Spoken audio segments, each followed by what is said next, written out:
Olá, minha gente! É uma alegria estar aqui e já agradecendo a você que está assistindo esse vídeo. Ele contém uma história belíssima, verdadeira, vivida pela minha mãe, entre 8 e 9 anos de idade. Hoje ela com 92 anos, contou para mim. Achei a coisa mais linda do mundo e quisemos, então, eu forcei a barra e ela disse sim, para compartilhar com você histórias lindas, histórias do lugarejo que era a base onde vivia a nossa família. O meu pai e a minha mãe foram de lá, os pais dela, os avós. Então, é uma história que traz uma riqueza de detalhes muito grande.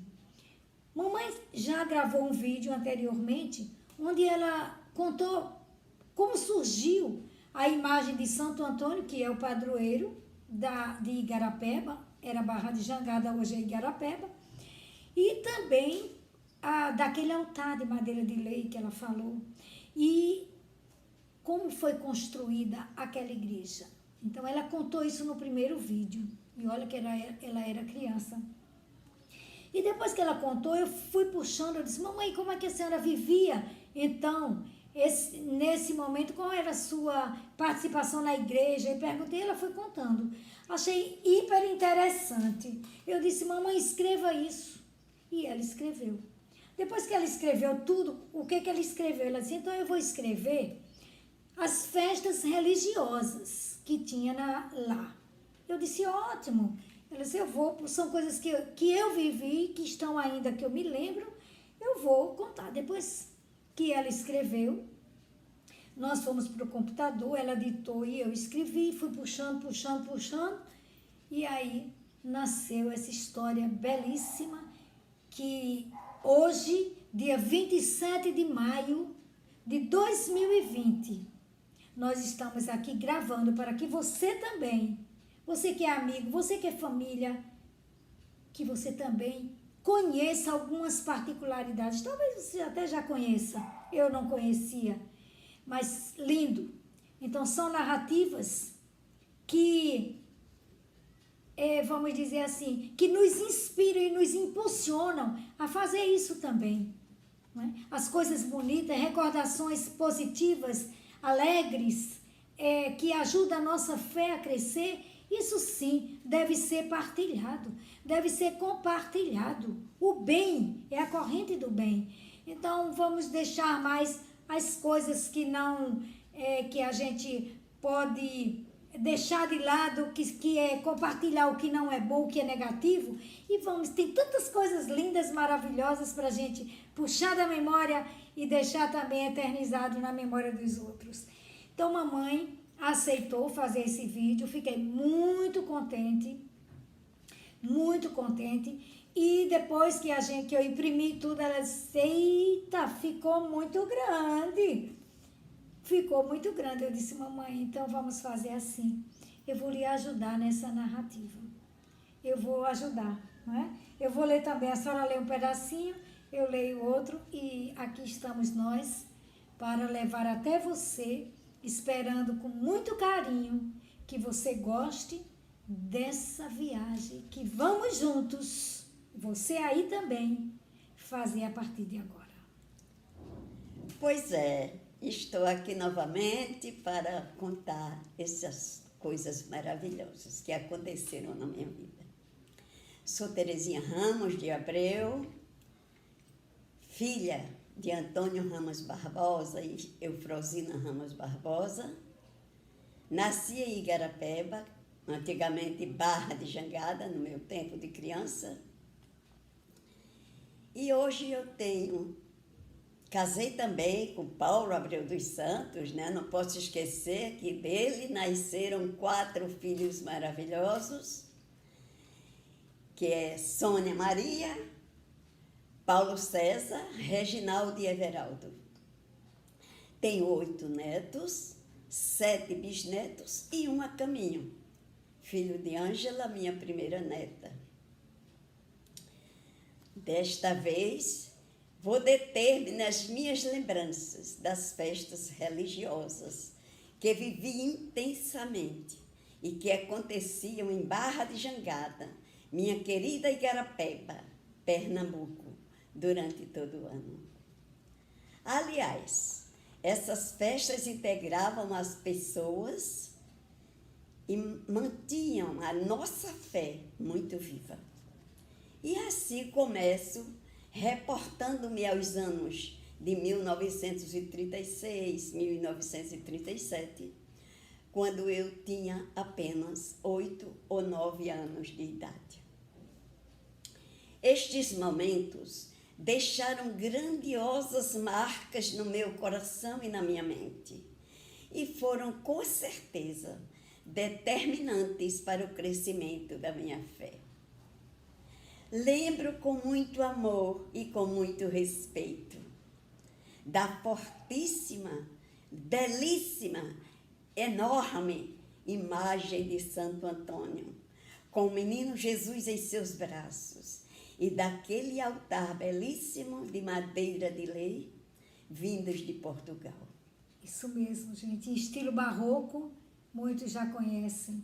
Havia também mais 2 outras imagens, a do Sagrado Coração de Jesus e a de Nossa Senhora da Conceição. Essas festas que mamãe falou, as atividades religiosas que tinham durante o ano, além das pessoas do vilarejo, vinha também de localidades vizinhas. Todo mundo queria participar. Aliás, Barra de Jangada era um lugar super animado, movimentado. Muito movimentado. As 2 maiores e mais animadas festas de Barra de Jangada eram a do padroeiro, Santo Antônio, e a do mês de Maria, o mês de maio.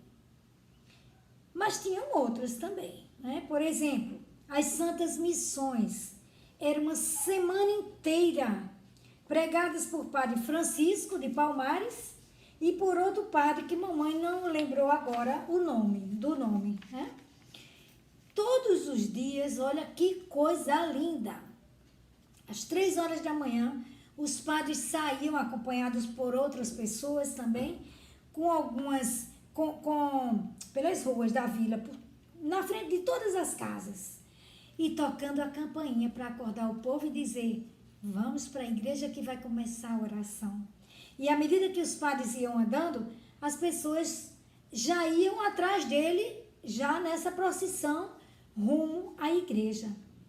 Era um momento forte de evangelização, com muitas pregações, confissões e missa. À tarde, havia pregações para as crianças e para os jovens. E à noite, mais pregação. Era maciçamente a semana inteira, né? De manhã à tarde, aliás, de manhã, madrugada, manhã, tarde e noite. Os padres que vinham para as Santas Missões se hospedavam na casa de Padrinho Clemente. Padrinho Clemente era o avô de mamãe e o meu bisavô. Havia também a Santa Quaresma, que era vivida durante 40 dias, de forma muito fervorosa. As missas eram celebradas uma vez por mês pelo padre que vinha de Quipapá. Lembro-me bem do padre Eliodoro. Eles vinham no trem da manhã, tomavam o café e almoçavam sempre na nossa casa. Tudo preparado com muito carinho pela minha mãe, Eufrosida. Após a missa, eram realizados os batizados e os casamentos, quando haviam. Uma vez por ano, as crianças da catequese recebiam o sacramento da comunhão das mãos do padre. E também, uma vez por ano, o bispo de Garanhuns vinha ministrar o crisma. Aliás, uma particularidade. Naquela época, não era exigida idade mínima. Não era exigida idade mínima, então qualquer criança podia ser. Mesmo de colo. É mesmo, Era. Que coisa linda, que belo. Já havia naquela época em Igarapeba o movimento do apostolado da oração, o apostolado do coração de Jesus, né? E mamãe, com apenas 10 anos de idade, pulando de alegria, recebeu a primeira fita vermelha como zelada e tendo como zeladora Dona Estelita, Que alegria a senhora viveu, hein, mamãe? Muitas Nossa. emoções. Me lembro, mamãe diz também que lembra que algumas senhoras que eram zeladoras e catequistas eram também as responsáveis pelo zelo do templo, pela organização das festas religiosas e pelas celebrações. E ela fez questão de citar algumas delas que estavam mais à frente desse trabalho. As zeladoras Dona Estelita, Dona Lili, Dona Tatina, Dona Mariquinha Barros e Dona Mariinha Martins. E as catequistas Dona Maria Loló e Dona Mãezinha. Ah, ainda tem o sacristão. Esse eu não posso esquecer. Ele era o meu pai, Olha, gente. Antônio Ramos Barbosa, que além de ser o tabelião daquele distrito, era também o sacristão. E ainda ajudava o padre nas santas missões, que eram celebradas em latim, e só ele sabia responder todas as partes. A do padre e a dele. A dele. Quando retornávamos à nossa casa, ele sempre ensinava como participar da missa em latim. Ele dizia as palavras do sacerdote e ensinava as respostas para nós. Mas no final das contas, eu só aprendi 2 frases. O padre dizia, Dominus vobiscum, e eu respondia, et com espírito tuo. Lembra até hoje, tá vendo? Aprendeu com 8 anos de idade. Então, vale a pena a gente investir em ensinar crianças as coisas maravilhosas, as coisas de Deus, né? Bom, isso aí mamãe fez mais ou menos um apanhado geral do que acontecia. Mas agora, para que vocês possam conhecer melhor as particularidades de cada festa, né, e as atividades que aconteciam em Barra de Jangada e que possam realmente viajar, viver, reviver esses momentos, nós vamos agora passar a detalhar algumas coisas que aconteciam em cada uma dessas festas. Eu vou começar pela festa do padroeiro, Santo Antônio, né, de 1 a 13 de junho. Era uma festa muito grande que durava 13 noites de celebração. E no último dia, o dia 13, além do terço e da trezena de Santo Antônio, havia uma grande movimentação, porque o encerramento era em grande estilo. Tinha de tudo. Ornamentação especial com flores e velas.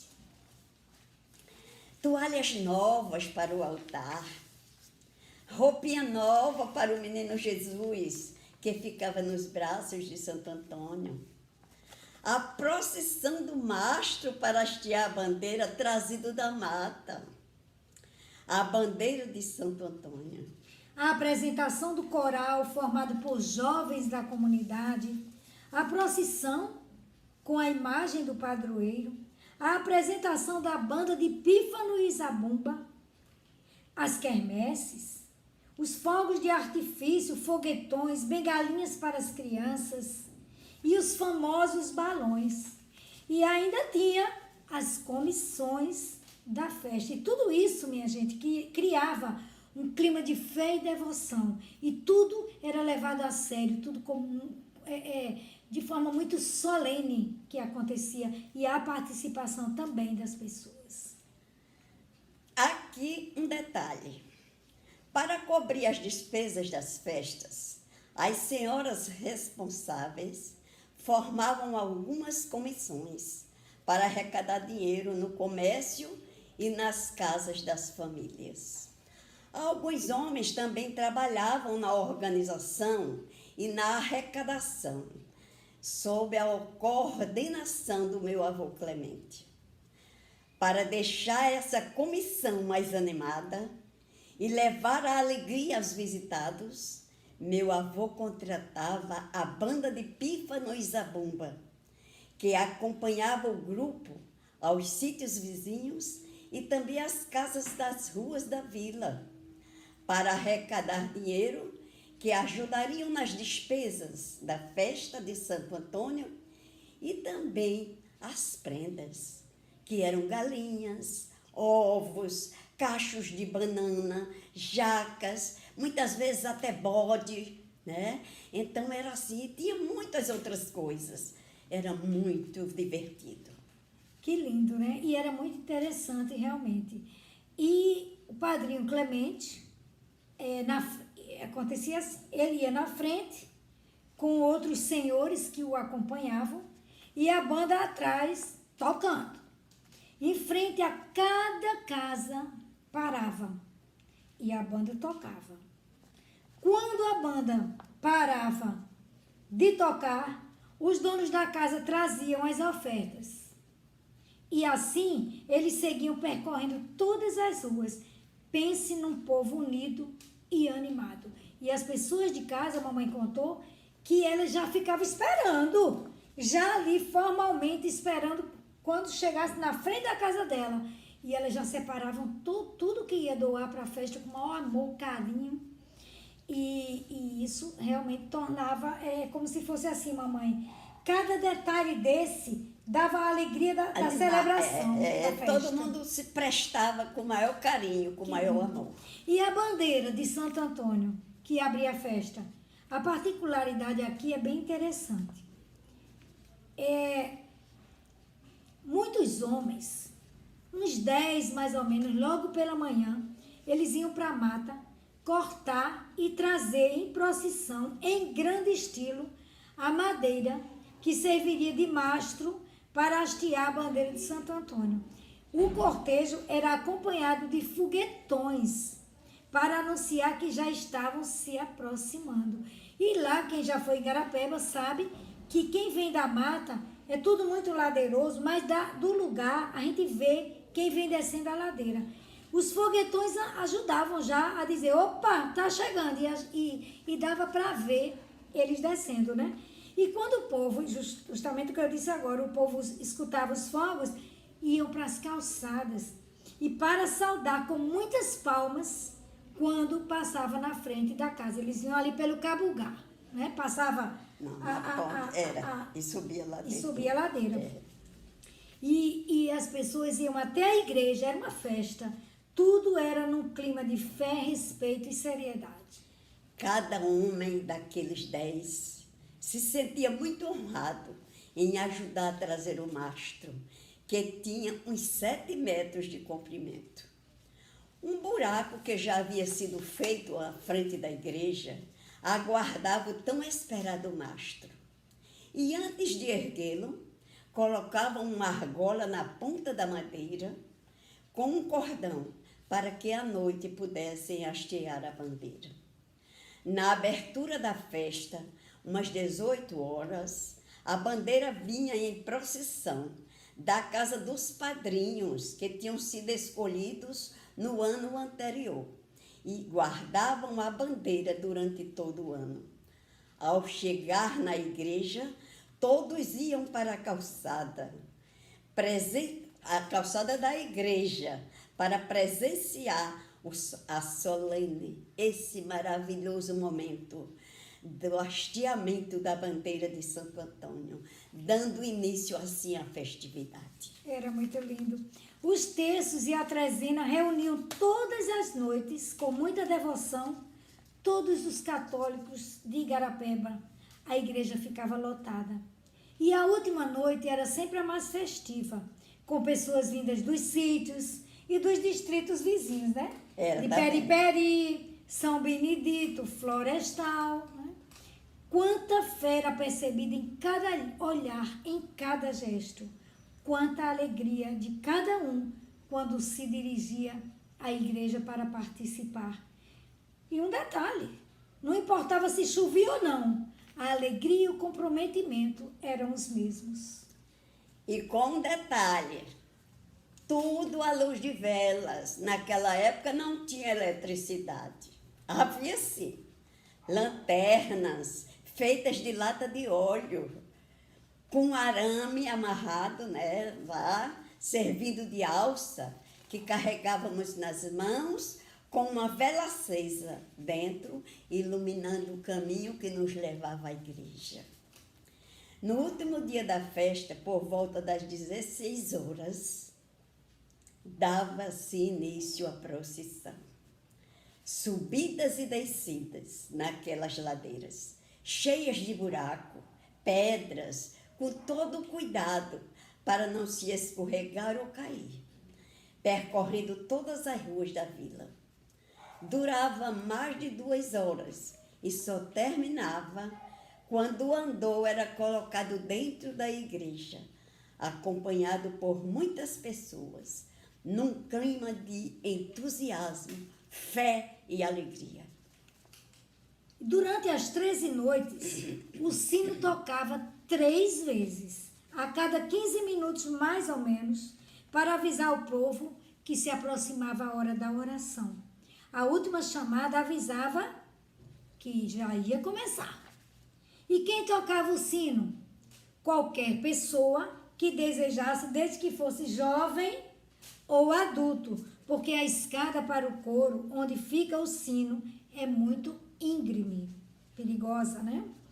Mas, às 18h30, baixa um pouquinho só, às 18h30, o povo já ia chegando e se acomodando nos bancos, esperando o início do terço e da trezena. Toda noite, os foguetões encerravam a celebração. Em algumas noites, soltava-se balão. Mas na última noite da festa, no dia mesmo, dia 13 de junho, dia de Santo Antônio, aí sim, os fogos eram muitos. O fogueiro oficial e fabricante dos balões, hein? Fogueteiro. O fogueteiro, né, mamãe? Eu disse o fogueiro. O fogueteiro oficial e o fabricante dos balões também, e de todos os fogos de artifício, das girândolas, dos foguetões, das bengalinhas das crianças para as festas, era meu bisavô, Clemente Ramos Barbosa. Ao final da celebração, todos saíam da igreja e se posicionavam na calçada lateral para apreciar e aplaudir a beleza das girândolas luminosas e coloridas dos foguetões e da subida dos lindos balões. Neste momento, iniciava-se a quermesse. Os leilões eram muito esperados e tinha participação dos moradores que tinham mais posses. Cada um queria cobrir a oferta do concorrente, que queria deixar mais dinheiro para a igreja. Era uma animação. O povo torcia e vibrava a cada lance. Quando o leiloeiro batia o martelo, dando a venda daquele objeto concluído. É uma festa mesmo, né? É uma festa. E no final da festa, depois da quermesse, a bandeira de Santo Antônio era retirada do mastro e levada em procissão até a casa do novo padrinho, dando-se por encerrada a festa de Santo Antônio daquele ano. Mamãe conta que mesmo menina, não faltava uma noite sequer. E junto com outras crianças, né, estava ali rezando e participando e entendendo. Era um momento de festa e ela disse que toda vez era roupa nova e sapato novo. Que época maravilhosa, hein, mamãe? Que a senhora viveu. Era uma época divina, maravilhosa. Era assim, de muitas emoções, né? Então eu quero dizer para vocês que essa festa de Santo Antônio, ela era uma das festas mais animadas, que juntava mais gente e mais gente fervorosa e animada e cheia de alegria. Agora vamos falar do mês de maio, o mês de Nossa Senhora. A festa do mês de maio era patrocinada por 30 noiteiros. Cada responsável pela noite queria fazer mais bonito, mais decorada. Às vezes, mandavam até comprar flores na cidade de Catende para melhorar mais a decoração da igreja. O coral animava as noites com belos hinos de Nossa Senhora e a ladainha cantada em latim. A imagem de Nossa Senhora da Conceição era toda decorada com flores e velas para receber as grandes homenagens durante os 31 dias de festa em todo o mês de maio. Como havia dificuldade para se comprar flores em outra cidade, às vezes a pessoa tinha dificuldade de mandar, mas às vezes podia também não ter posses, né, digamos. Alguns patrocinadores da noite iam até as casas para pedir flores para enfeitar a sua noite, né? Já que muitas flores eram plantadas nos quintais, né, cultivadas em muitos quintais. E as pessoas doavam com maior boa vontade, pois sentiam que estava doando flores para Nossa Senhora. Mamãe conta que ela e umas coleguinhas iam também com os adultos e era um momento de festa, porque elas ajudavam a carregar as flores, hein, mamãe? E o encerramento do dia 31 era a noite mais bonita do mês de maio e mais animada também, porque era a mais esperada a noite das crianças e a coroação de Nossa Senhora. E nessa noite, algumas crianças eram convidadas para serem anjinhos, vestiam roupas de cetim e asas feitas de papelão e de papel crepom para coroarem a imagem de Nossa Senhora. E no final das orações, todos saíam para fora da igreja, né, para a calçada lateral, para ver os fogos e os balões subindo. Era uma noite de muito fervor. Para completar, para completar a alegria das crianças. Olha que coisa linda que meu bisavô fazia. Elas recebiam bengalinhas, que eram fogos de artifício sem perigo, que elas soltavam na calçada junto com seus pais, né? Bonito. Assim, a gente vê que terminou assim as festas mais animadas. Agora nós vamos para as festas mais para outros momentos reflexivas, né? Assim, aquelas que ela atinge o nosso coração e a nossa fé, que é a Santa Quaresma. Eram 40 dias de preparação para viver a Semana Santa, a Santa Quaresma. Todas as quartas-feiras e sextas-feiras eram dias de abstinência de carne e todo mundo respeitava. Todos os católicos obedeciam essas normas. Todas as sextas-feiras, à noite, era celebrada dentro da igreja a Via Sacra, conduzida por Dona Estelita, Dona Mariquinha Barros e Dona Mãezinha, diante dos quadros que representavam as 14 estações. Na sexta-feira da Paixão, como era chamado, um dia diferente, era um dia muito triste. Era um dia assim que o povo sentia a tristeza da morte de Jesus, né? Então, nesse dia, não se vendia. É você agora. Pode continuar. Na verdade, a sexta-feira eu ainda peguei muitas coisas dessas, né? Hoje não tem mais. Mas naquela época não se vendia nem se comprava. O comércio era fechado. Era um dia de muita reflexão sobre a paixão de nosso Senhor Jesus Cristo. Os afilhados andavam léguas somente para pedir a bênção aos padrinhos, né? Fora os filhos que pediam os pais, não era todo dia, não, era toda hora que entrava e saía de dentro de casa, né? Bença pai, bença mãe. Ainda pedia a benção para quem estivesse lá mais velho. E era também. dentro de casa. Tivesse alguma visita em casa, a gente pedia a benção. Benção seu fulano, dona fulana. Isso às vezes até involuntariamente, sem nem entender direito o valor de uma bênção, mas já pedia, não é? Porque quando um pai, uma mãe, um padrinho, um tio diz Deus te abençoe, a bênção chega, a bênção chega. Era também um dia de jejum e abstinência, Gente, não se ligava a rádio, nem se cantava músicas que não fossem religiosas. Não se varria casa, não se abatia animais. E, aliás, quase ninguém tomava banho nesse dia e nem penteava o cabelo, hein? Ai, meu Deus, era uma sujeira só. Entretanto, eu não posso deixar de registrar as farturas nas mesas. Olha, era preciso muito coco, viu? Porque Era- até de manhã era jejum. De manhã. Também na hora do almoço. De Que hora manhã era o era almoço? jejum. O almoço, geralmente, na Sexta-feira Santa, era às 11h30. 11h30. Para o jantar ser às 5h30 da tarde, porque Por 7 causa da noite a gente estava na estava na igreja igreja. já.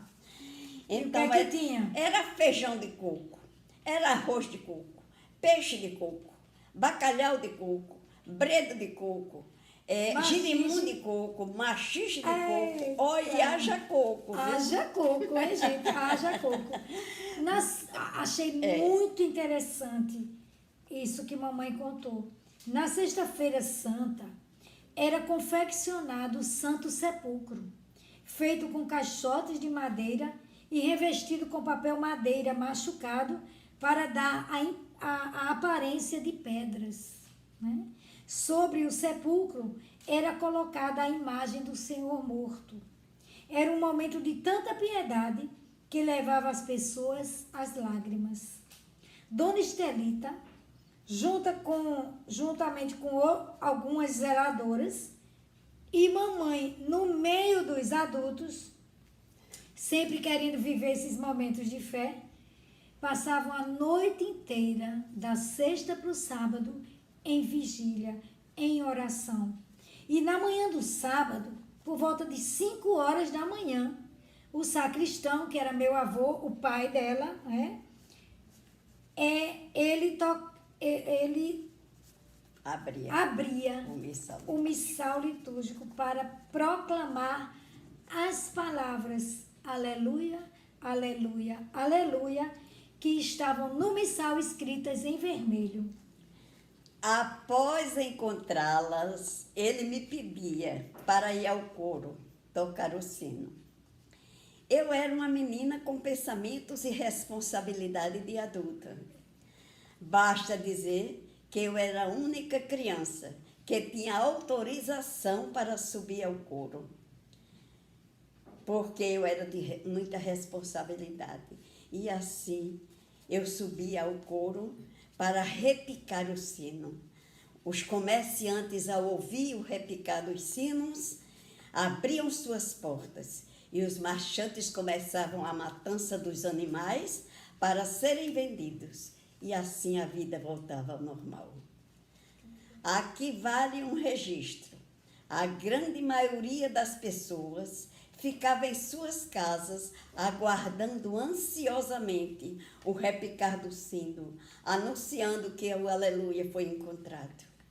Gente, é lindo demais, sabe por quê?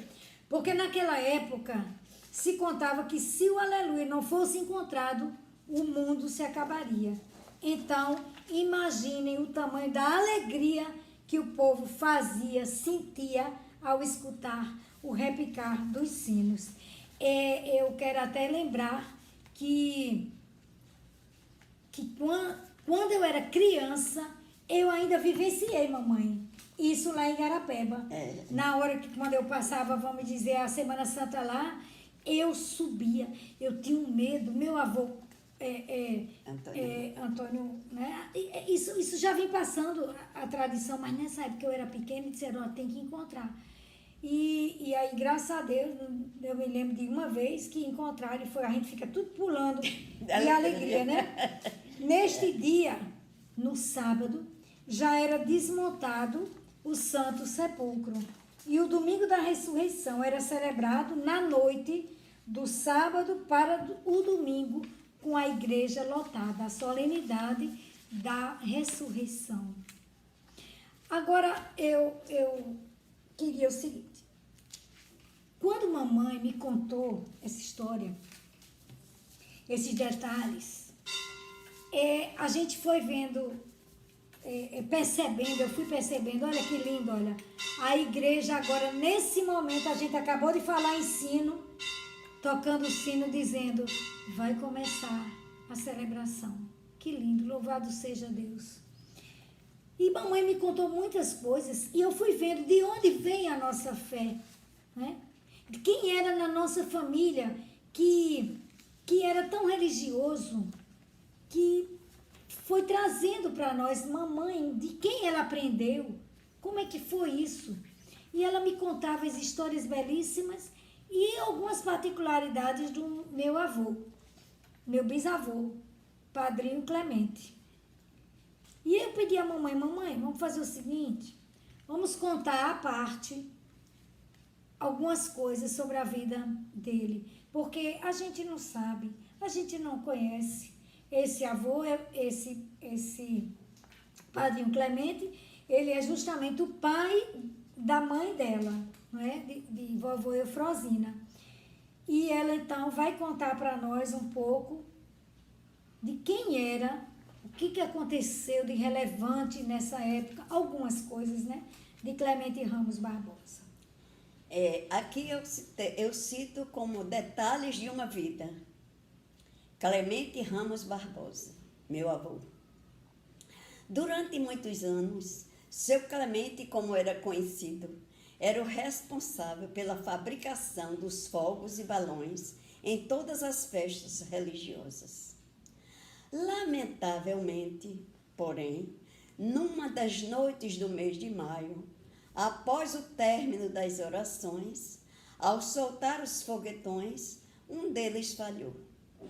E ele, ao examinar, ao verificar o que tinha acontecido, o foguetão explodiu na sua mão direita, levando-lhe 3 dedos. Assim sendo, ficou impossibilitado da construção, da fabricação dos balões e dos fogos. Daí em diante, a fabricação ficou por conta de outras 2 pessoas. Ele entregou a fabricação dos fogos para o seu Antônio Fogueteiro, que era o vizinho de Dona Estelita, na Rua do Comércio. E a fabricação dos balões, ele passou para o seu filho, Benedito Clemente, meu tio. Mesmo assim, diante de sua limitação, não fazia mais os fogos, nem os balões, porém permanecia com sua missão de ir aos sítios vizinhos e às casas das ruas do povoado com a banda de pífanos e zabumba, por ele contratada, para fazer as arrecadações de dinheiro e prendas para a quermesse. Padrinho Clemente, com quase 80 anos de idade, participou pela última vez, com todo o fervor, da última trezena da festa dedicada ao seu padrinho Santo Antônio, como ele o chamava. Na festa de Santo Antônio de 1945, pela última vez, exerceu sua missão de arrecadador e contratação da banda.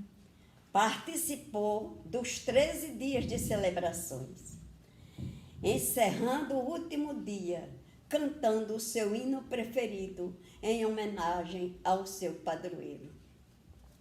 Ainda lembro de 2 estrofes que eu vou tentar cantar para vocês.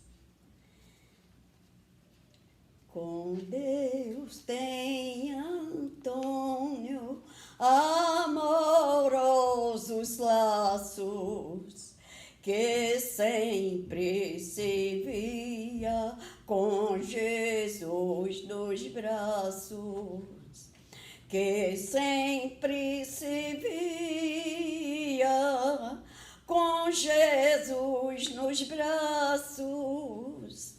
Antônio tudo vê e tudo merece, tudo quanto é gente ele favorece, tudo quanto é gente ele favorece. Lindo, né, mamãe? Retornar isso. Como está o seu coração, hein? Ai, tá. De emoção. Foi sua última festa. a última homenagem ao seu querido Santo Antônio.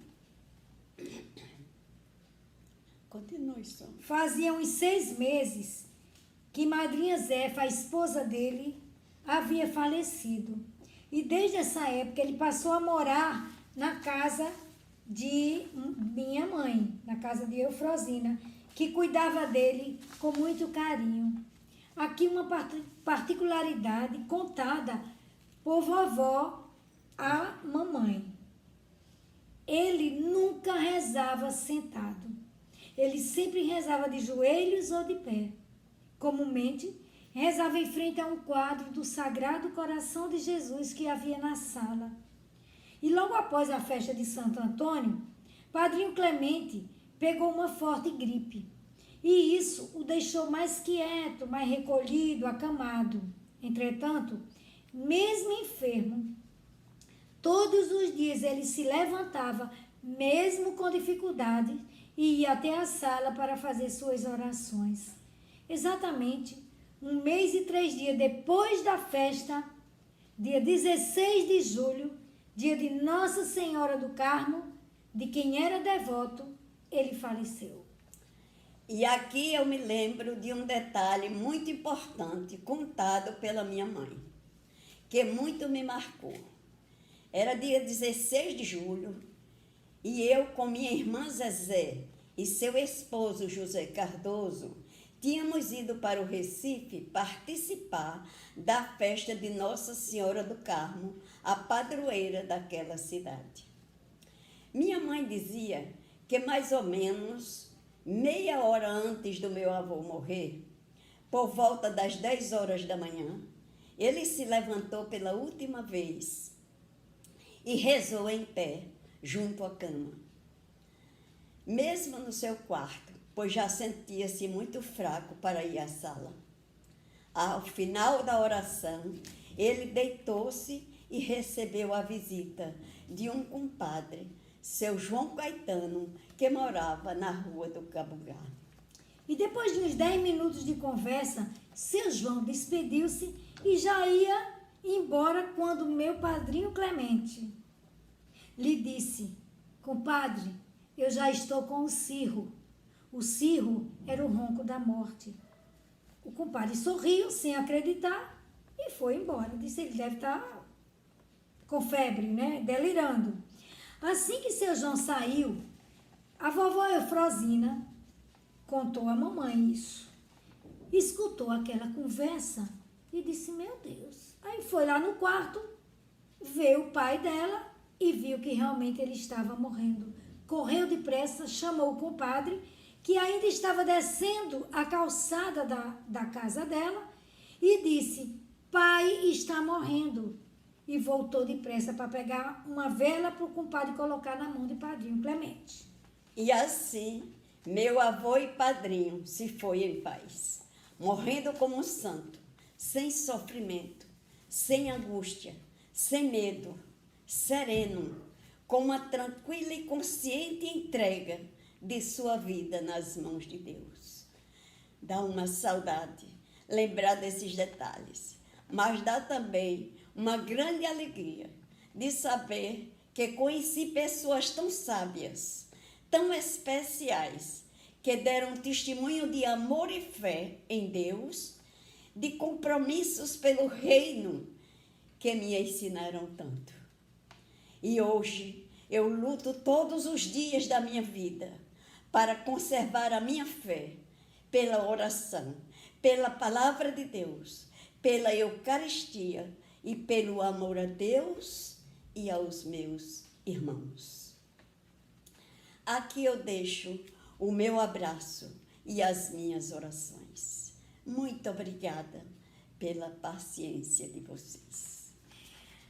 Eu acho que a gente pode concluir, mamãe, esse momento, que foi um momento, eu considero que esses relatos nos transportaram a Deus. Por isso, para mim, foi um momento de oração. Louvado seja nosso Senhor Jesus Cristo. Para sempre seja louvado. Rezemos uma Ave Maria. Então, rezemos uma Ave Maria. Ave Maria, cheia de graça, o Senhor é convosco. Bendita sois vós entre as mulheres, e bendito é o fruto do vosso ventre, Jesus. Santa Maria, Mãe de Deus, rogai por nós, pecadores, agora e na hora de nossa morte. Amém. Ó Maria concebida sem pecado, Rogai por nós que recorremos a vós. Bom, finalizado o vídeo, eu disse à mamãe assim, eu disse, mamãe, tudo bem, festas religiosas, infância, e o que aconteceu na sua adolescência e juventude? Ela disse, muitas coisas, e já me disse algumas coisas. Então eu disse, pronto, o próximo passo vai ser escrever agora a história dela, da adolescência e da juventude, e agora as festas de rua, não mais as festas religiosas, as festas de rua. Tem muita coisa que a gente vai saber, muitas revelações para a gente fazer uma nova viagem. Eu também agradeço, peço desculpas assim pelas minhas interferências aqui, mas foi para ajudar a mamãe e agradeço carinhosamente a você. Deus abençoe. Tchau.